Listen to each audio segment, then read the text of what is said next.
ఓం శ్రీమాత్రే నమః. నవగ్రహ సంచారాన్ని అనుసరించి 24వ తారీఖు నుండి 30వ తారీఖు ఆదివారం నుంచి శనివారం వరకు ఉన్నటువంటి మనం గ్రహస్థితిని కనుక చూసినట్లయితే గ్రహస్థితి ప్రకారంగా ఈ వారం అంతా కూడా సంధి నక్షత్రాలు పడుతున్నాయి. పుబ్బ, ఉత్తర, ఉత్తర, హస్త, హస్త, చిత్త, చిత్త, స్వాతి, స్వాతి, విశాఖ, విశాఖ, అనురాధ, అనురాధ, జ్యేష్ఠ. సో ప్రారంభ నక్షత్రం శుభ నక్షత్రం అయితే అంత్య నక్షత్రం జ్యేష్ఠ చంద్రుడు నీచిలో పడ్డం అనేది జరుగుతుంది. సో ఈ వారం మొత్తం కనుక గ్రహస్థితులు మిశ్రమతారులైనందువల్ల ప్రతి ఒక్కరికి కూడా రాశి ఎట్లా ఉంటుంది అంటే మంచి చెడు మిక్స్డ్గా ఉంటాయి. అందులో శుభం పాలు ఎక్కువగా ఉంది. కారణం ఏంటంటే శుభతారలు ఎక్కువగా ఉన్నాయి, దోషం ఉండేటువంటి తారలు తక్కువగా ఉన్నాయి. కాబట్టి ఈ వారం అందరికీ కూడా అత్యంత శుభప్రదంగా ఉంటుంది. మరి ప్రతి ఒక్కరి యొక్క ఇండివిజువల్ రాశి ఫలితాలు మనం కనుక చెప్పేటప్పుడు ముందు ఈ యొక్క గ్రహస్థితిని చూస్తే యోగవంతమైన స్థితి ఉంది. అలాగే బుధుడు 26వ తారీఖున రాత్రి 2:36 మేషంకి మారుతాడు, నీచ స్థితిని వీడుతున్నాడు. కాబట్టి అత్యంత శుభప్రద ఫలితాలు ప్రతి ఒక్కరికి వచ్చే అవకాశాలు ఎక్కువగా ఉంటాయి. అందులో ఎవరికి ఎక్కువ వస్తాయి అనేది మనం ప్రతి ఒక్క రాశిని బట్టి మనం నిర్ణయించుకోవడం జరుగుతుంటుంది. నవగ్రహ సంచారాన్ని అనుసరించి ఈ వారం కన్యా రాశి వారికి ఉత్తరా నక్షత్రం వారు గత 2 వారాల నుంచి చెప్తున్న మంచి యోగవంతమైన స్థితి అనుభవిస్తారని, ఈ వారంలో మాత్రం వీరికి రావాల్సిన ధనం విషయంలో కొంత ఆలస్యం జరిగే అవకాశాలు ఉంటాయి. విదేశీ యానాల రీత్యా ప్రయాణాల రీత్యా ఖర్చులు ఉండొచ్చు, లేదా దూర ప్రయాణాల రీత్యా ఖర్చులు పెరిగే అవకాశాలు ఎక్కువగా ఉంటాయి. అట్లాగే ఆధ్యాత్మిక కార్యక్రమాలు, అట్లాగే సేవా కార్యక్రమాలు కానీ ఇతరులకు సహాయం చేసే రీత్యా కానీ ధనం ఎక్కువ ఖర్చు అయ్యే అవకాశం ఉంది. నియంత్రణ లేకుండా ధనం ఖర్చు అయిపోయే అవకాశాలు ఎక్కువగా ఉంటాయి. కాబట్టి ఉత్తరా నక్షత్రం వారికి ధనం విషయంలో నియంత్రణని స్వయంగా ప్రయత్నంతో ఆపే ప్రయత్నం చేసినట్టయితే కొంతమేర సక్సెస్ అయ్యే అవకాశాలు ఉంటాయి. అట్లాగే రాజకీయ నాయకులకి చిన్న చిన్న నిరాశలు ఎదురైనప్పటికీ కూడా కొన్ని యోగ స్థితిలో ఉండే అవకాశాలు ఉంటాయి.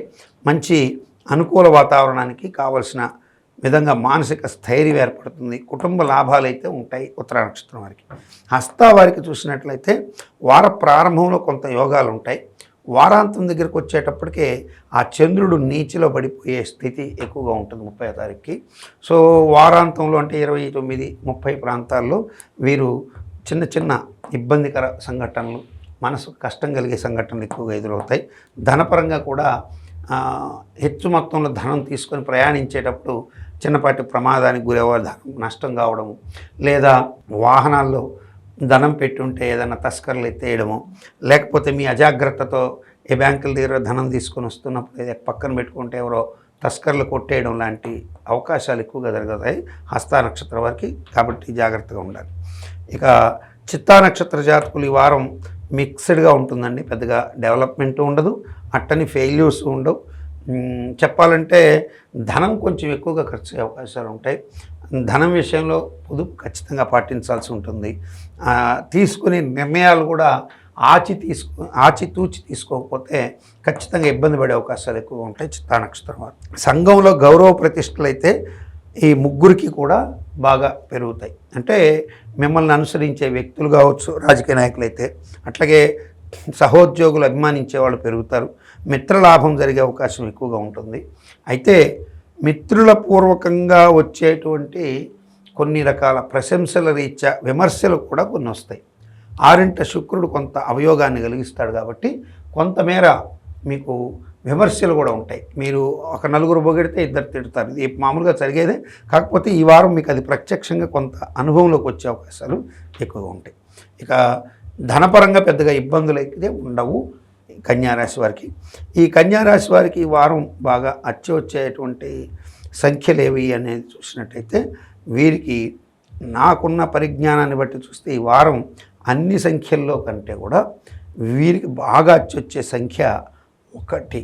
1 సంఖ్య మంచి యోగాన్ని కలిగిస్తుంది. ఈ 1 సంఖ్యని అనుసరించడం ద్వారా మంచి శుభాన్ని పొందొచ్చు. ఆరెంజ్ కలర్ వీరికి బాగా శుభాన్ని కలిగిస్తుంది. అట్లాగే ఆదిత్య హృదయం మంచి శుభాన్ని కలిగిస్తుంది. అట్లాగే ఇంకొకటి ఏంటంటే వీరికి ఈ వారం ప్రత్యేకంగా గణపతి పూజ చాలా శుభాన్ని కలిగిస్తుంది. ఈ వారం కావాలంటే మీరు గణపతి ఆలయానికి వెళ్ళి చక్కగా గరికతోను మోదకాలతోను స్వామికి పూజ చేసి రండి. ఈ వారం మీరు ఒక పాజిటివ్ న్యూస్ వినే అవకాశాలు ప్రస్ఫుటంగా ఉంటాయి ఈ యొక్క గణపతి పూజ ద్వారా. అన్ని రకాలుగా కూడా యోగవంతమైన స్థితి ఉంటుంది. నమో వెంకటేశాయ. నమః శివాయ.